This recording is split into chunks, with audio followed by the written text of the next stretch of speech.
Welcome back to SwitchStars, my name's Luke, and in today's video we're going to be taking a look at 7 Warp, a game which is advertised as being an endless arcade space game in which you're given 7 minutes to progress through 7 warp gates, gathering microchips along the way to upgrade and improve your ship, and it's a game of risk and reward, but the dangers are plenty and time is short.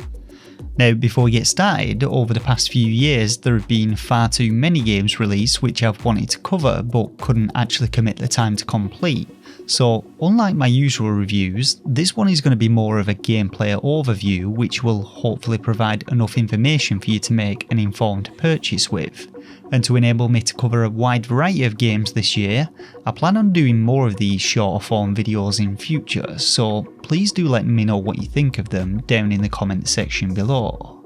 With that said though, drop a like if you enjoy this one, subscribe for more Nintendo Switch reviews and content, and let's check it out. So, as I alluded to in the intro, gameplay in Warp 7 is focused around piloting your ship through 7 warp gates, and you're given a 7-minute time limit in which to do so. Despite the game's description stating that, and I quote, Warp 7 is no fucking roguelike, there's no permadeath, the game does in fact share a lot of similarities with roguelikes. It features randomly generated runs with a variety of pre-generated rooms for you to encounter. You accrue microchips which can then be spent on permanent upgrades for your ship, and while there is no permadeath, dying before reaching the final warp gate sees you losing any of the microchips that you've collected, so failing to complete a run results in no progress whatsoever.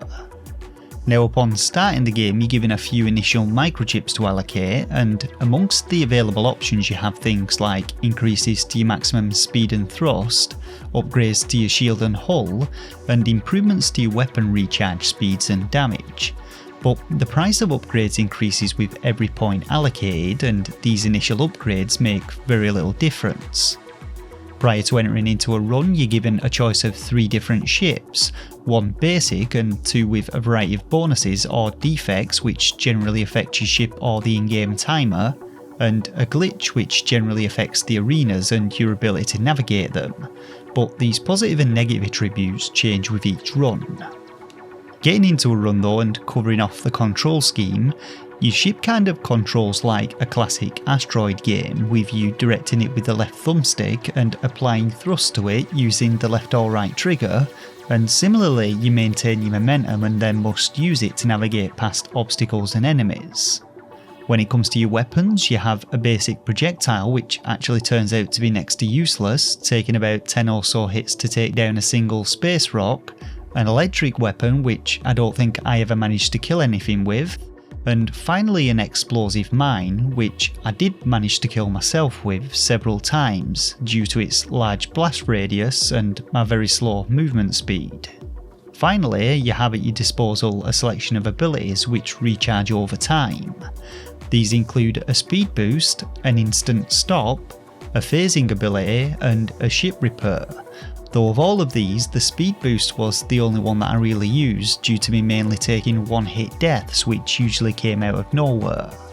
Overall though, the controls aren't too bad, but the lack of thruster power with your ship is a really big issue, especially when it comes to avoiding enemies or escaping gravity wells, and your weapons feel severely underpowered with very little use for them, at least throughout all of the runs that I embarked on.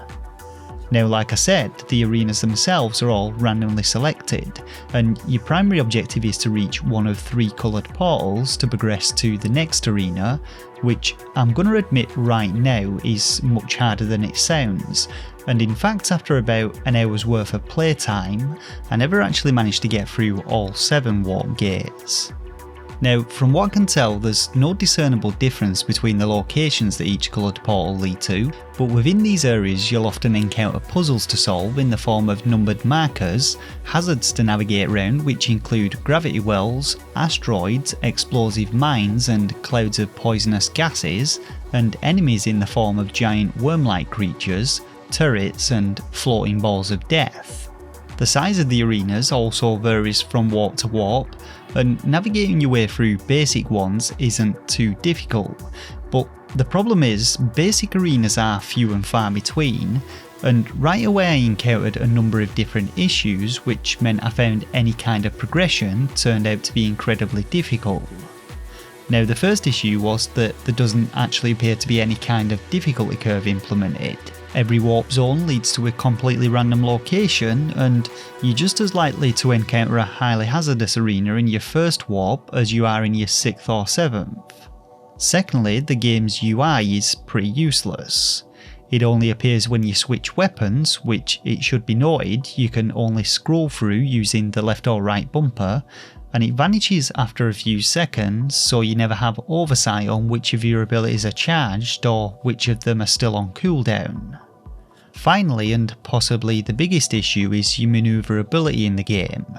While the control scheme works well enough, even with putting every initial point into thruster power, your ship moves at a snail's pace, and it barely has enough power to escape basic gravity wells, let alone the huge ones created by sun-like objects in some arenas. And this also impacts on your ability to avoid fast-moving enemies, most of which will kill you in a single hit. Now, the game itself is not terrible, it just feels like the developer hasn't really considered how accessible it is, dropping you directly into the deep end with very little to work with, and not scaling difficulty in a way which feels fair or logical. I have no doubt that the game does get a lot easier when you actually manage to complete a run and get more microchips to spend, but doing so is just incredibly difficult. And while there will likely be plenty of people out there looking for this level of challenge, I personally found it far too frustrating to make me actually want to continue playing it beyond the hour that I've already put into it. With that said though, hopefully I've given you enough of an overview of the game for you to decide whether or not you'd want to pick it up. Like I said, it's not a bad game, it's just pretty frustrating and unfairly so at times, and a lot of it stems from the movement mechanics, or lack thereof, but there is some amount of strategy to it if you can get to grips with all the different abilities. The game is priced at £9 though, or about $10, so it may be worth a punt if you're looking for something a little different. But as always, let me know your thoughts and opinions on it down in the comments section below. Drop a like if this one helped you out, and subscribe to the channel for more Switch related content. And until next time, take care of yourselves and game on.